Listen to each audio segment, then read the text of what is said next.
हरे कृष्णा।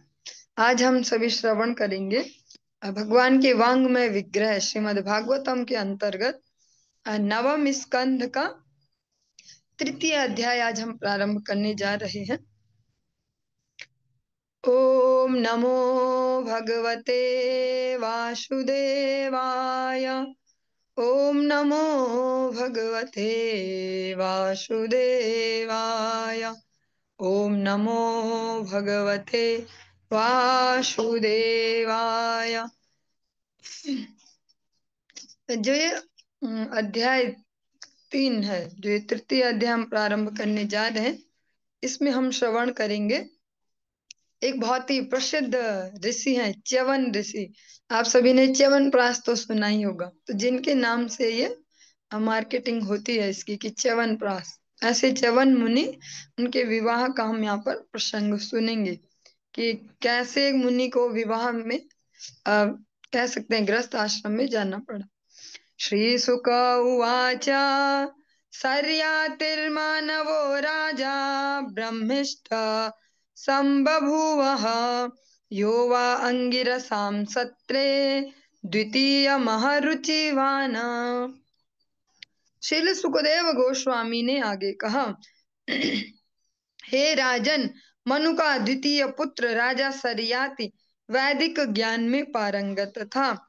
उसने अंगिरा वंशियों द्वारा संपन्न होने वाले यज्ञ के दूसरे दिन के उत्सवों के विषय में आदेश दिए। सरियाति जो मनु महाराज के द्वितीय पुत्र, वो वैदिक ज्ञान में पारंगत हैं और यज्ञ आदि उत्सवों के विषय में अपने आदेश देते हैं। सुकन्या नाम तस्यासीत् कन्या कमललोचना तया श्राद्धं वनगतो यागम च्यवनाश्रमम्। सरियाती जो सरियाती हैं, उनकी एक कन्या है सुकन्या नाम की, कमल जैसे नेत्रों वाली एक सुंदर कन्या थी, जिसके साथ वे जंगल में च्यवन मुनि के आश्रम को देखने गए। सरियाती महाराज अपनी कन्या को साथ लेके जंगल में गए च्यवन मुनि के आश्रम पर। सा सखीभिः परिवृत्ता विचिन्वन्त्यग्निपान्वने वल्मीकरन्ध्रे ददृशे खद्योते इव ज्योतिषी। जब वह सुकन्या जंगल में अपनी सखियों से घिरी हुई वृक्षों से विविध प्रकार के फल एकत्र कर रही थी, तो उसने बाम्बी के छेद में 2 जुगनू जैसी चमकीली वस्तुएं देखी। आप में से अगर किसी को अनुभव प्राप्त हुआ हो भगवान की कृपा से, दीमक की बाम्बी अगर देखी हो, अधिकतर गांव में भी क्या जंगल में वैसी जगह पर पाई जाती हैं, वो ऐसी ही एक बाम्बी जो सुकन्या है, वो अभी कम ही अवस्था की है और अपनी सखियों के साथ फल एकत्रित कर रही हैं। सहसा उन्होंने देखा एक बाम्बी से ऐसे कुछ दिख रही है, पर उसमें कुछ 2 चमकीले चमकीले ऐसे दिख रहे हैं, लाइट सी कुछ दिख रही है। उस पूरी मिट्टी की बाम्बी में से कुछ चमकदार 2 ऐसा कुछ दिख रहा है। ते दैव चोदिता बाला ज्योतिषी कंटकेन वै अविध्यन् भावेन शुश्रावाश्रिक ततो बहि। मानो विधाता से प्रेरित होकर, जैसे बोलते हैं ना कि भाग्य में जो लिखा होता है होकर होना है, ऐसे ही विधाता से प्रेरित होकर उस तरुणी ने बिना जाने उन दोनों जुगनुओं को एक कांटे से छेद दिया। एक कांटा लिया और जो चमकीला सा दिख रहा है ऐसे घुसाओ, दोनों में कांटा घुसा दिया, जिनसे उनमें से रक्त फूट कर बाहर आने लगा। और वो जो दोनों जुगनू जैसे कुछ चमकीले थे, जब उनमें कांटे घुसाए गए तो उनमें से रक्त निकलने लग गया। साकृन्मूत्र निरोधो अभूत सैनिकानां च तत्क्षणात् राजर्षि तमुपालक्ष्य पुरुषान् विस्मितो अब्रवीत। और जैसे ही ये क्रिया हुई, वो जो जुगनू से दिख रहे हैं उनको फोड़ा और रक्त बहने लगा। तुरंत ही उसके पश्चात सरियाति के समस्त सैनिकों को तुरंत ही मल मूत्र में अवरोध हो गया। उनका लघु शंका दीर्घ शंका सब बंद। यह देखकर शरियाती बड़े अचंभे में आकर अपने संगियों से बोला, अप्यभद्रं न युष्याभिर्भार्गवस्य विचेष्टितं व्यक्तं केनापि नस्तस्य कृतमाश्रमदूषणम्। यह यह कितनी विचित्र बात है कि हम में से किसी ने भृगुपुत्र च्यवन मुनि का कुछ अहित करने का प्रयास किया है। निश्चय ही ऐसा प्रतीत होता है कि हम में से किसी ने इस आश्रम को अपवित्र कर दिया है। बहुत ही संवेदनशील ये श्लोक है, इसको हम अनेक अनेक अर्थों से समझ पाएंगे। जब भी हम देखते हैं कि जो दिव्य दिव्य स्थान है उनकी पवित्रता नष्ट कर रहे हैं मनुष्य, ऐसी संस्कृति आ चुकी है कि जो तीर्थ स्थल है वहां पर भी जाएंगे और सेल्फी खींचेंगे और खाएंगे पिएंगे, वहां भी बॉटल्स और सब कुछ, यहाँ तक कि मदिरा भी पी लेंगे, चिकन भी वहां तक पहुंच जा रहा है। आप लोग लगभग हर दिन ही ऐसा कुछ ना कुछ चलता रहता है सोशल मीडिया पे। कुछ दिन पहले ऐसा हाईलाइट सा चल रहा था कि अरे देखो वृंदावन में बांके बिहारी मंदिर के पास से किसी ने ऑर्डर किया स्विगी जोमेटो किसी पे, तो वहां पे भी नॉन वेज डिलीवर हो गया, जबकि सरकार ने मना किया कि यहाँ प्रवेश नहीं कर सकता। ऐसा करके कुछ दिखा रहे थे कुछ न्यूज चैनल। तो जब इस प्रकार से जैसे कुकृत्य बढ़ने लगते तो प्रकृति भी फिर अपनी रिएक्शन देती है। ऐसा ही यहाँ पर शरियाती महाराज कह रहे हैं कि जो ये घटना हुई है, सारे सैनिक जो है उनका सबका मल मूत्र विसर्जन बंद हो गया है, कुछ ना कुछ गड़बड़ पक्का हुई है। जिनका ये आश्रम है उनके प्रति कुछ अनिष्ट किया गया है, या आश्रम की पवित्रता खंडित की गई है। जब हम वैदिक साहित्यों से अपना वास्तविक इतिहास सुनते हैं, यहाँ से पढ़ते हैं science history geography mathematics Hindi सब कुछ, तब जाके हम जीवन को सम्यक रूप से जी पाएंगे। और जितना हम जड़ विद्या को ही ग्रहण करते जाएंगे बुद्धि भी जड़ होते जाएगी। इसका हम प्रत्यक्ष आज एग्जाम्पल देख सकते हैं अपने समाज में।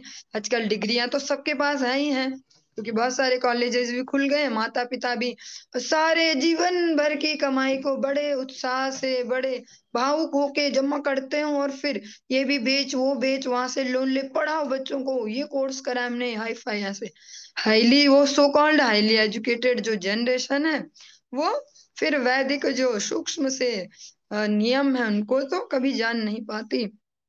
जब हम वैदिक साहित्यों का अध्ययन करेंगे अपने श्रेष्ठ जनों के अंतर्गत में एक सम्यक गुरु परंपरा के आश्रय में, तब हम समझ पाएंगे कि जीवन होना कैसा चाहिए। फिर ये वाली न्यूज़ें नहीं आएंगी वहां ये और वहां ये। आज सरियाती महाराज को खुद ही लग गया कि कुछ ना कुछ गड़बड़ हुई है, इसीलिए सभी को सचेत किया जाता है जब भी स्पेशली कहीं तीर्थ स्थलों में जाएं धाम में जाएं तो वहां एक नॉर्मल ह्यूमन बीइंग बन के जाएं, उससे भी नीचे वहां अपना नेम फेम मनी और अपना ईगो लेके ना जाए। हम ये भी कर सकते हैं हम वो भी कर सकते हैं, और वहां के जो छोटे छोटे लोग हैं छोटे छोटे जो जीविका के कार्य कर रहे हैं उनसे उलझते रहेंगे, तेरी क्या औकात में ऐसा वैसा ऐसा, फिर जीवन में अनेक अनेक गंभीर परिणाम भुगतने होते हैं। इस प्रसंग में स्पेशली हम यही समझ पाएंगे। सरियाती महाराज कहते हैं कि जरूर किसी न किसी ने हम में से कुछ गड़बड़ तो जरूर की है, आश्रम की पवित्रता को खंडित किया है, या जो च्यवन मुनि है उन पर किसी ने कुछ प्रहार किया है। सुकन्या प्राह पितरम भीता किंचित कृतम मया द्वे ज्योतिषी अजानन्त्या निर्भिन्ने कंटकेन वै।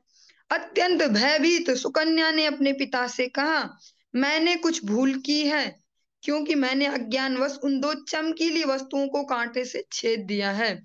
और सुकन्या भी सुन रही है, तो उसने भी सोचा कि देखा तो था ये कि खून निकलने लग गया था, तो तुरंत बोलती है, पिताजी भयभीत अवस्था में कि मैंने ही किया है कुछ गड़बड़, मुझे कुछ चमकीला चमकीला दिखा था, मैंने कांटे उनमें घुसा दिए, ऐसे कांटों से उनको छेद दिया है।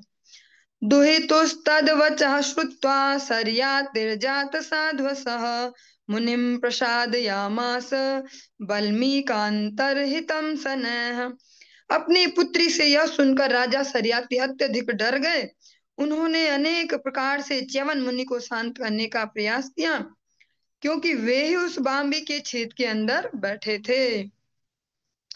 तदभिप्रायमाज्ञाया प्रादाद्दुहितरं मुने कृच्छान्मुक्तस्तमामन्त्र्य पुरं प्रायात् समाहितः। अत्यंत विचार मग्न होकर और च्यवन मुनि के प्रयोजन को समझकर राजा सरियाती ने मुनि को अपनी कन्या दान में दे दी। जो अ, सुकन्या है उनका च्यवन मुनि से विवाह करवा दिया गया, क्योंकि अब वे कह सकते हैं इस प्रकार से सहायता विहीन है, हेल्पलेस जैसा हम कहते हैं। अब उनकी सेवा कौन करेंगे या वो कैसे अपनी सारी क्रियाओं को कर पाएंगे।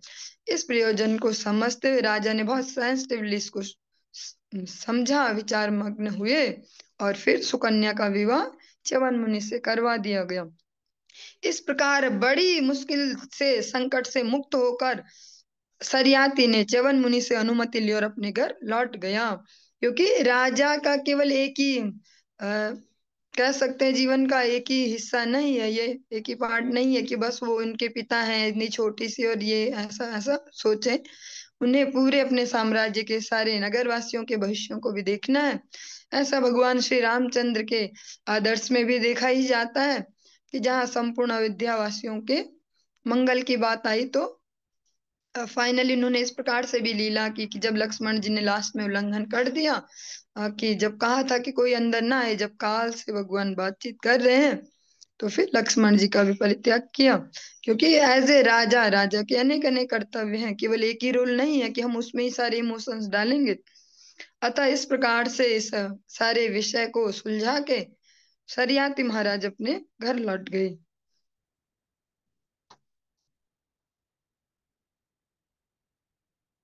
सुकन्या च वनं प्राप्य पतिं परमकोपनम् प्रीणयामास चित्तज्ञा अप्रमत्तानुवृत्तिभिः।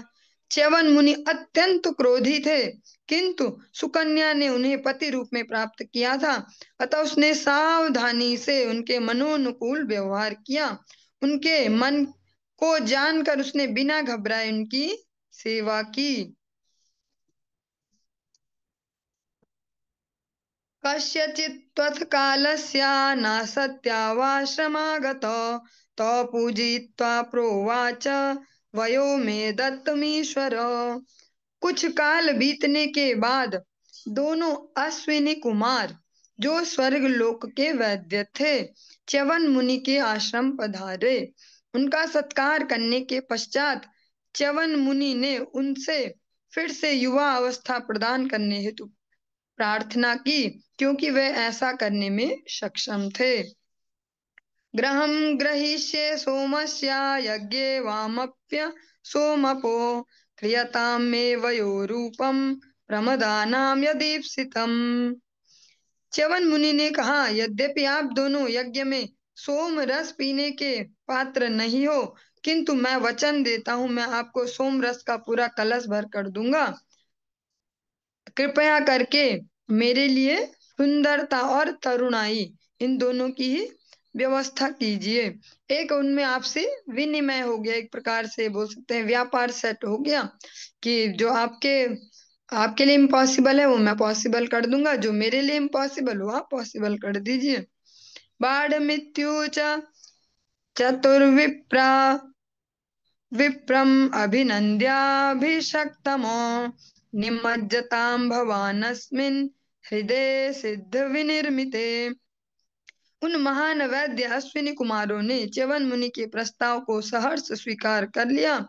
उन्होंने उन ब्राह्मण से कहा, च्यवन मुनि से आप इस सिद्धिदायक झील में डुबकी लगाइए। इत्युक्तो जरया ग्रस्त देहो धमनि संततः हृदं प्रवेशितो अश्विभ्यां वली पलित विग्रह। यह कहकर अश्विनी कुमारों ने च्यवन मुनि को पकड़ा, जो वृद्ध थे और अपने रुग्ण शरीर, जिनके रुग्ण शरीर की त्वचा झूल रही थी, बाल सफेद थे तथा संपूर्ण शरीर में जो नसें हैं वो दिख रही थी। वे तीनों उस सरोवर में प्रविष्ट हुए। वो अत्यंत वृद्ध हैं च्यवन ऋषि, वे स्वयं से भी नहीं जा सकते झील में। दोनों अश्विनी कुमारों ने इधर से दोनों ने पकड़ा और तीनों प्रवेश कर गए। पुरुषास्त्रया उत्तस्थुर्विव्या वनिता प्रियाः पद्मश्रजः कुण्डलिनस्तुल्या रूपा सुवाससः। तत्पश्चात झील से 3 अत्यंत सुंदर स्वरूप वाले व्यक्ति बाहर आए। वे सुंदर वस्त्र धारण किए थे और कुंडलों तथा कमल की मालाओं से विभूषित तीनों ही समरूप सुंदरता वाले थे। तान निरीक्ष्य वरारोह स्वरूपान सूर्यवर्चसः अजानति पतिं साध्वी अश्विनो शरणं ययो। सती एवं अति सुंदरी सुकन्या अपने पति एवं उन दोनों अश्विनी कुमारों में भेद न कर पाई, क्योंकि वे समान रूप से सुंदर थे। अपने वास्तविक पति को पहचान पाने में असमर्थ होने के कारण उसने अश्विनी कुमारों की शरण ग्रहण की। दर्शयित्वा पतिं तस्य पातिव्रत्येन तोषितो ऋषिमामन्त्र्य ययतुर्विमानेन त्रिविष्टपम्। दोनों अश्विनी कुमार सुकन्या के सतीत्व एवं निष्ठा को देखकर अत्यंत प्रसन्न हुए। अतः उन्होंने उसे उसके पति च्यवन मुनि को दिखलाया और फिर उनसे अनुमति लेकर वे अपने विमान से स्वर्गलोक को वापस लौट गए। यक्ष्यमाणो अथ सर्याति च्यवनस्याश्रमं गतः ददर्श दुहितुः पार्श्वे पुरुषं सूर्यवर्चसम्। तत्पश्चात यज्ञ संपन्न करने की इच्छा से राजा सरियाती च्यवन मुनि के आश्रम में गए। वहां उन्होंने अपनी पुत्री के पार्श्व में सूर्य के समान तेजस्वी एक सुंदर तरुण पुरुष को देखा। बगल में बैठे देखा कि एक युवक वहां पर बैठे हैं। राजा दुहितरं प्राह कृतपादाभिवंदनाम् आशीस्सश्च प्रयुज्यानो नाति प्रीति मना इव। अपनी पुत्री को प्रणाम स्वीकार करने के पश्चात जब उन्होंने प्रणाम किया अपने पिताजी को, राजा उसे आशीष देने की जगह उसे अत्यधिक अप्रसन्न प्रतीत हुआ और इस प्रकार बोला। चिकीर्षितं ते किमिदं पतिस्त्वया प्रलम्भितो लोक नमस्कृतो मुनिः यत्त्वं जराग्रस्तं सत्यसम्मतं विहाय जारं भजसे अमुमध्वगम्। हे दुष्ट कन्या, तुमने यह क्या कर दिया? तुमने अपने उन अत्यंत सम्मानीय पति जो च्यवन मुनि है उनको धोखा दिया है, जिनका सब सम्मान करते हैं, क्योंकि मैं देख रहा हूँ उनके वृद्ध रोगग्रस्त तथा अनाकर्षक होने के कारण तुमने उनका साथ छोड़कर इस तरुण पुरुष को अपना पति स्वीकार किया है, जो रास्ते के भिखारी समान ही है। क्योंकि संस्कार ही हमारी वास्तविक संपत्ति है, जो आध्यात्मिक ऊर्जा है वही वास्तविक संपत्ति है। अतः महाराज सरियाती सुकन्या को इस प्रकार से डांटते हैं। जब वो देखते हैं कोई युवक यहाँ पर है और मुनि कहीं दिखाई नहीं दे रहे। कथम मतिस्ते अवगतान्यथा सताम कुल प्रसूते कुल दूषणम त्विदम विभर्षिजारम यद पत्रपाकुलम पितुश्च भर्तुश्च नयस्य अधस्तमः। हे सम्मान्य कुल में उत्पन्न मेरी पुत्री, तुमने अपनी चेतना को किस प्रकार इतना नीचे गिरा दिया है। तुम किस प्रकार इतनी निर्लज्जता पूर्वक परपति को अपने हृदय में रख रही हो। इस प्रकार तुम अपने पिता तथा अपने पति दोनों के कुलों को नरक में धकेलकर बदनाम करोगी, उनकी अपकीर्ति करोगी। ये महाराज सरियाती कह रहे हैं। एवं ब्रुवाणं पितरं स्मयमाना शुचिस्मिता उवाच तात जामाता तवैषा भृगुनंदनः। किंतु अपने सतीत्व पर अत्यंत गौरवान्वित सुकन्या अपने पिता की डांट फटकार सुनकर मुस्कुराने लगी। उसने हंसते हुए कहा, हे प्रिय पिता, मेरे पार्श्व में बैठे यह तरुण व्यक्ति आपके वास्तविक जामाता दामाद भृगुवंश में उत्पन्न च्यवन मुनि ही हैं। ससंस पित्रे तत्सर्वं वयोरूपाभिलंभनम विस्मितः परम प्रीतस्तनयां परिसस्वजे। तब सुकन्या ने बतलाया कि किस प्रकार उसके पति को तरुण शरीर प्राप्त हुआ। जब राजा ने इसे सुना तो वह अत्यधिक चकित हुआ और अत्यधिक हर्षित होकर उसने अपनी प्रिय पुत्री को गले से लगा लिया। सोमेन याजयन् वीरं गृहं सोमस्य चाग्रहीत् असोमपोरप्यश्विनो च्यवनः स्वेन तेजसा। च्यवन मुनि ने अपने सामर्थ्य से राजा सरियाति से सोम यज्ञ संपन्न कराया। मुनि ने अश्विनी कुमारों को सोम रस का पूरा पात्र अर्पण किया, यद्यपि वे इसे पीने के अधिकारी नहीं थे। हन्तुं तमाददे वज्रं सद्यो मन्युर्मर्षितः स वज्रं स्तम्भयामास भुजमिन्द्रस्य भार्गवः। उद्विग्न एवं क्रुद्ध होने से राजा इंद्र ने च्यवन मुनि को मार डालना चाहा, क्योंकि अश्विनी कुमारों का अधिकार उस सोमरस में नहीं था और अनधिकार उनको दिलवाया गया च्यवन मुनि के द्वारा, इसलिए इंद्र उनसे क्रुद्ध हुए। अतः उसने बिना सोचे विचारे अपना वज्र धारण कर लिया, लेकिन च्यवन मुनि ने अपने सामर्थ्य से इंद्र की उस बाह को संज्ञा शून्य कर दिया जिससे उसने वज्र पकड़ रखा था। जो देवताओं के भी राजा हैं इंद्र, वह च्यवन मुनि से अत्यंत क्रोधित हो गए और ज्यादा कुछ पता नहीं किया कारण क्या है जो भी, और वज्र जो उनके पे है इतना प्रभावशाली अस्त्र उसको प्रयोग करना चाहा, किंतु च्यवन मुनि भी कोई साधारण मनुष्य नहीं है। अनेक अनेक हजारों वर्षों से तपस्या करके बहुत सारा तेज ओज एकत्रित किया है, तो इन्होंने अपने ओज बल से इंद्र की वो भुजा जिससे वज्र पकड़ा है उसको ही एक प्रकार से जो हम कहते हैं ना आज के समय में पैरालाइज कर दिया, जो उसका नर्वस सिस्टम फेल, वहां कुछ हलचल नहीं, ऐसा उनके एक उस बाह को कर दिया। अन्वजानस्ततः सर्वे गृहं सोमस्य चाश्विनो भिषजाविति यत्पूर्वं सोमाहुत्या बहिष्कृतो। यद्यपि अश्विनी कुमार मात्र वैद्य थे और इसी कारण से उन्हें यज्ञों में सोमपान से अलग रखा जाता था, मतलब वो देवताओं में उनकी वैसे गिनती नहीं होती थी, एडमिनिस्ट्रेशन में या सेना में वो बस डॉक्टर है एक प्रकार से, बस वैद्य हैं, इसलिए उनको सोमपान का अधिकारी नहीं समझा जाता था। किंतु देवताओं ने इसके पश्चात उन्हें सोमरस पीने हेतु अनुमति प्रदान कर दी, लेकिन इंद्र की इस स्थिति के बाद उनको फिर अनुमति मिल गई। उत्तान बहिरार्नर्तो भूरिशेण इति त्रयः सर्यातेर्भवन् पुत्रा अनर्तादरेवतो अभवत्। राजा सरियाति के उत्तान बरहि अनर्त तथा भूरिसेन नामक 3 पुत्र हुए।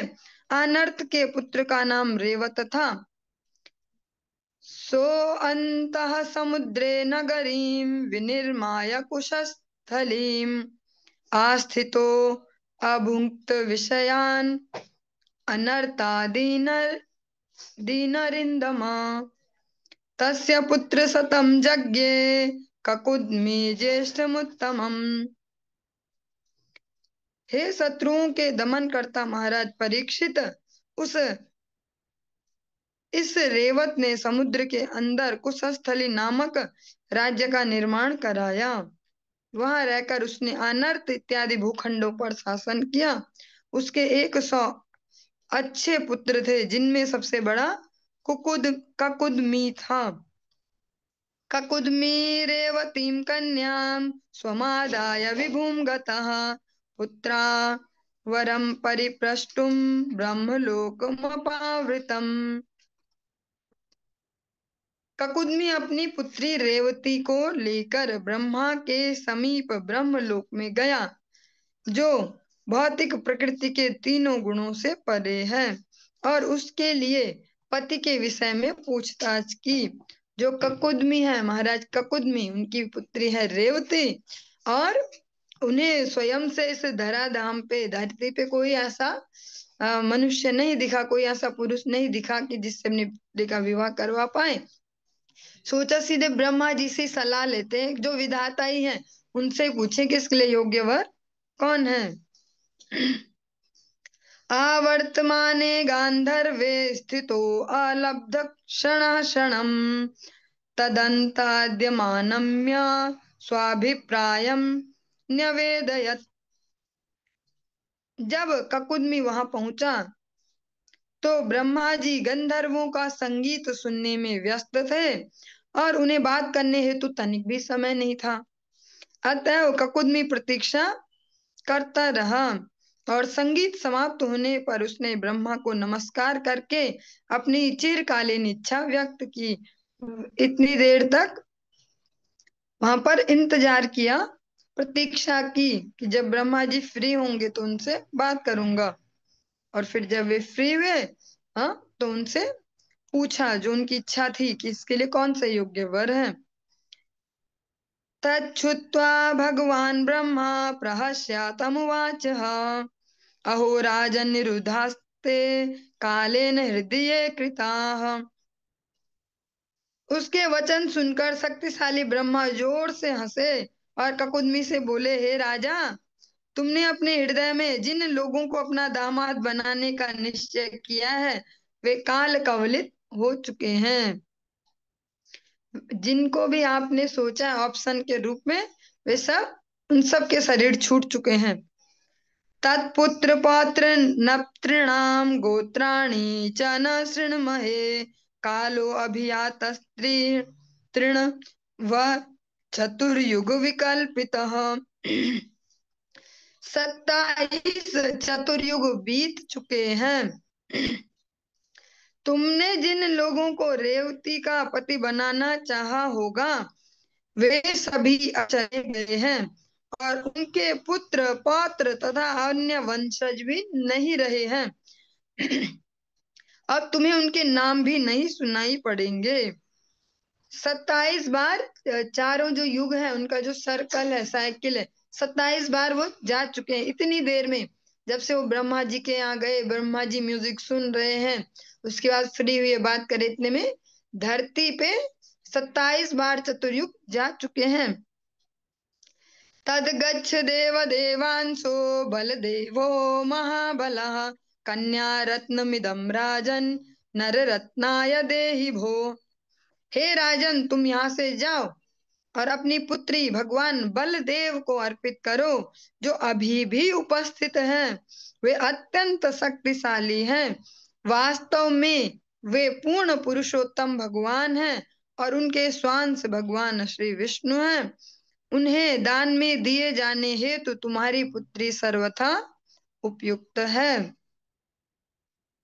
जिस समय ये वार्तालाप चल रहा है उस समय धरती पर द्वापर युग चल रहा है और भगवान कृष्ण बलराम स्वयं लीला कर रहे हैं। ब्रह्मा जी कहते हैं कि जाइए भगवान जो बलराम जी हैं उनसे इनका विवाह करवा दीजिए, वही उपयुक्त वर है इनके लिए।